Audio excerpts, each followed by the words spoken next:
But finally, before I end, I want to say that this cooperation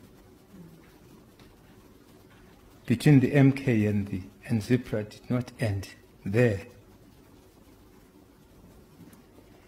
Whilst history does record the long-standing cooperation between ZIPRA and the ANC-MK in the 60s and 70s, very little has been said or recorded about how ZAPU-ZIPRA continued its support for Umkhonto weSizwe after Zimbabwe's independence in 1980.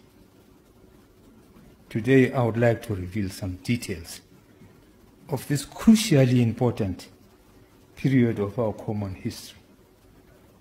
Following the emergence of the Mugabe-led ZANU government in April 1980, the situation facing the ANC and Umkhonto weSizwe in Zimbabwe was very difficult. ZANU were openly hostile towards the ANC at the time, and they were assisted in their efforts to block ANC-MK presence in Zimbabwe by former Rhodesians and the many South African agents operating in the Zimbabwe security services.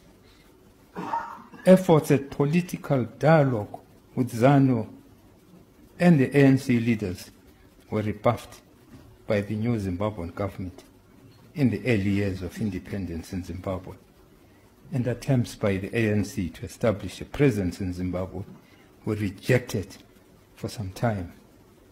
So were those efforts of the Soviet Union also establishing diplomatic relations with Zimbabwe. Prime Minister Mugabe publicly stated that his opposition to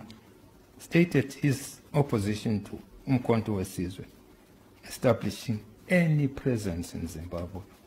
One wonders today when you hear comrades in the ANC talk of having shared trenches during the liberation struggle with ZANLA forces. I don't know which ZANLA forces.